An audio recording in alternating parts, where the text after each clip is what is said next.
ಬೆಂಗಳೂರಲ್ಲಿ under pass ಕಾಮಗಾರಿ ವೇಳೆ ಅವಘಡ ಸಂಭವಿಸಿದೆ. ಕಾರ್ಮಿಕರ ಮೇಲೆ ಕುಸಿದಿರುವಂತದ್ದು ಮಣ್ಣಿನ ತಡೆಗೋಡೆ. ಒಬ್ಬ ಕಾರ್ಮಿಕ ಸಾವನ್ನಪ್ಪಿರುವಂತದ್ದು, ಹಲವರಿಗೆ ಗಾಯ ಆಗಿದೆ. ಬೆಂಗಳೂರಿನಲ್ಲಿ ನಡೆದಿರುವಂತಹ ದುರ್ಘಟನೆ ಇದು. ಕಾರ್ಮಿಕರ ಮೇಲೆ ಕುಸಿದಿರುವಂತದ್ದು ಮಣ್ಣಿನ ತಡೆಗೋಡೆ. ಒಬ್ಬ ಕಾರ್ಮಿಕ ಸಾವನ್ನಪ್ಪಿದ್ದಾರೆ, ಹಲವರಿಗೆ ಗಾಯ ಆಗಿದೆ.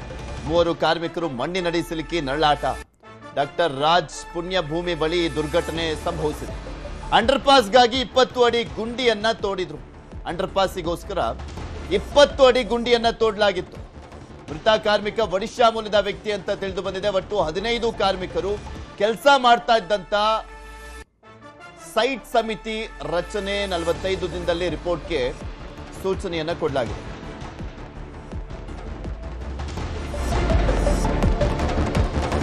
ಒಟ್ಟು 15 ಕಾರ್ಮಿಕರು ಕೆಲಸವನ್ನ ಮಾಡ್ತಾ ಇದ್ರು. ಈಗ ಸಮಿತಿ ರಚನೆ ಮಾಡಲಾಗಿದೆ. 45 ದಿನದಲ್ಲಿ ರಿಪೋರ್ಟ್ಗೆ ಸೂಚನೆಯನ್ನ ಕೊಡಲಾಗಿದೆ. ನಿಮಗೆ ತೋರಿಸ್ತಾ ಇದೀವಿ ದೃಶ್ಯಾವಳಿಗಳಲ್ಲಿ. ಅವಘಡ ಸಂಭವಿಸಿದ ಅಂಡರ್ ಪಾಸ್ ಅದು. 20 ಅಡಿವರೆಗೂ ಗುಂಡಿ ತೋಡಲಾಗಿತ್ತು. ಅಂಡರ್ ಪಾಸ್ಗೆ ತಡೆಗೋಡೆ ಕುಸಿದು ಬಿದ್ದು ಓರ್ವ ಕಾರ್ಮಿಕ ಸಾವನ್ನಪ್ಪಿದ್ದಾರೆ.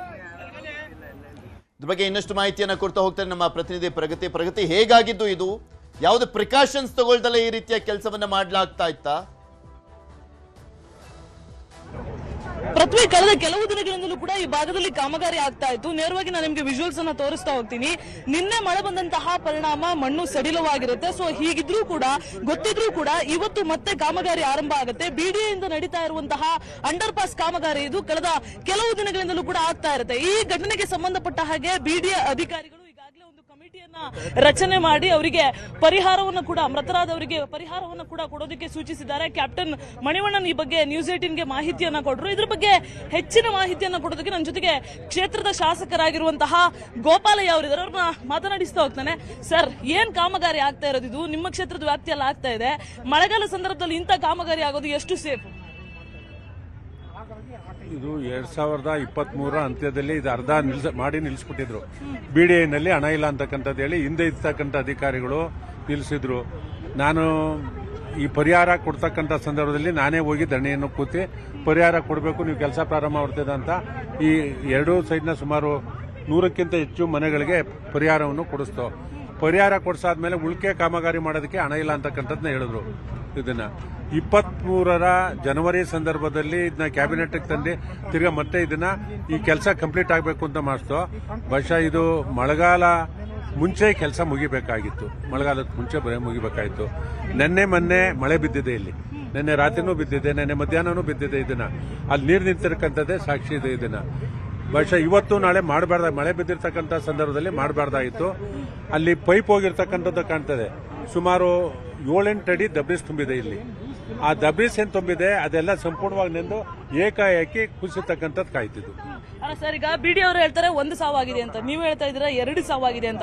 ಈ ಸಾವಿಗೆ ಹೊಣೆ ಯಾರು? ಇಲ್ಲಿ ಕಾಂಟ್ರಾಕ್ಟರ್ನ ಜವಾಬ್ದಾರಿನೇ. ನಮ್ಮ ಅಧಿಕಾರಿಗಳು ಮುಂಜಾಗ್ರತಾ ಕ್ರಮವಾಗಿ ಮಾಡಬೇಕಾ ಮಾಡಬಾರ್ದ ಅಂತಕ್ಕಂಥದ್ದು ಹೇಳಬೇಕಾಯಿತು ಅಧಿಕಾರಿ. ಇದನ್ನ ಕಾಂಟ್ರಾಕ್ಟರ್ನು ಇಷ್ಟೊಂದು ನಾವು 25 ಅಡಿ 30 ಅಡಿ ಆಳ ಹೋಗಿ ಮಾಡಬೇಕಾ ಮಾಡಬಾರ್ದಕ್ಕಂತಕ್ಕಂಥ ತೀರ್ಮಾನನೂ ಮಾಡಬೇಕಾಯ್ತು.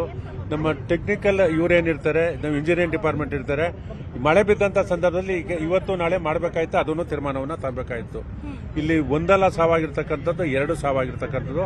ಇನ್ನೊಂದು ಬಾಡಿ ಎತ್ತುತ್ತಾ ಇದ್ದಾರೆ. ಇನ್ನೊಂದು 5-10 ನಿಮಿಷದಲ್ಲಿ ಆ ಬಾಡಿನೂ ಸಹ ಎತ್ತುತ್ತಾರೆ. ಇದು ಕ್ಷೇತ್ರದ ಶಾಸಕರು ಹೇಳ್ತಾ ಇರುವಂತಹ ಮಾತು. ಪೃಥ್ವಿಯಲ್ಲಿ ನಿಲ್ಲೋದಕ್ಕೂ ಆಗದೆ ಇರುವಂತಹ ಒಂದು ಜಾಗ ಇದು. ಸೊ ಇದು ನೋಡಿದ್ರೆ, ಈ ಜಾಗ ನೋಡಿದ್ರೆ ಮಣ್ಣು ಕುಸಿತ ಆಗತ್ತೆ ಅನ್ನುವಂಥದ್ದು ಸಾಮಾನ್ಯ ಜನರಿಗೆ ಅರ್ಥ ಆಗುತ್ತೆ. ಯಾಕಂದ್ರೆ ನಾವು ನಿಂತ್ಕೊಂಡ್ರೆ ಇಲ್ಲಿ ಮಣ್ಣು ಅಡಿ ಹೋಗ್ತಾ ಇದೆ. ನೇರವಾಗಿ ವಿಜುವಲ್ಸ್ ಅನ್ನು ಕೂಡ ನಿಮ್ಗೆ ತೋರಿಸ್ತಾ ಹೋಗ್ತೀವಿ. ಇಂತಹ ಒಂದು ಜಾಗದಲ್ಲಿ ಬೆಳಗ್ಗೆ ಸುಮಾರು 5 ಜನ ಕಾರ್ಮಿಕರು ಈ ಭಾಗದಲ್ಲಿ ಕೆಲಸವನ್ನ ಮಾಡ್ತಾ ಇರ್ತಾರೆ. ಏಕಾಏಕಿ ಮಣ್ಣು ಕುಸಿತ ಆಗುತ್ತೆ. ಅದರಲ್ಲಿ 3 ಜನರನ್ನ ಸ್ಥಳೀಯರ ಸಹಾಯದಿಂದ, ಜೊತೆಗೆ ಅಗ್ನಿಶಾಮಕ ಸಿಬ್ಬಂದಿ, ಜೊತೆಗೆ ಪೊಲೀಸರ ಸಹಾಯದಿಂದ 3 ಜನ ಬಚಾವ್ ಆಗ್ತಾರೆ ಅನ್ನುವಂತಹ ಮಾತನ್ನ ಹೇಳ್ತಾರೆ. ಅದ್ರ ಜೊತೆಗೆ ಈಗ 2 ಕೂಡ ಈ ಕಾಮಗಾರಿ ನಡೀತಾ ಇದ್ದಂತಹ ಜಾಗದಲ್ಲಿ ಇದ್ರು ಅನ್ನುವಂತಹ ಇನ್ಫಾರ್ಮೇಶನ್ ಇರುವಂತದ್ದು. ಈಗಾಗಲೇ ಓರ್ವ ಸಾವನ್ನಪ್ಪಿರೋ ಬಗ್ಗೆ ಬಿಡಿಎ ಖಚಿತಪಡಿಸಿದೆ. ಆದ್ರೆ ಇನ್ನೋರ್ವರು ಕೂಡ ಸಾವನ್ನಪ್ಪಿದ್ದಾರೆ ಅನ್ನುವಂತಹ ಇನ್ಫಾರ್ಮೇಶನ್ ಲಭ್ಯ ಆಗ್ತಾ ಇದೆ. ಮಳೆಗಾಲದ ಸಂದರ್ಭದಲ್ಲಿ ಈ ತರಹದ ಕಾಮಗಾರಿ ಮಾಡೋದು ಎಷ್ಟು ಸರಿ ಅನ್ನುವಂತಹ ಪ್ರಶ್ನೆ ಸದ್ಯ ಹುಟ್ಕೊಂಡಿರುವಂತದ್ದು. ಪೃಥ್ವಿ, ಧನ್ಯವಾದ ಪ್ರಗತಿ ನಿಮ್ಮೆಲ್ಲ ಮಾಹಿತಿ.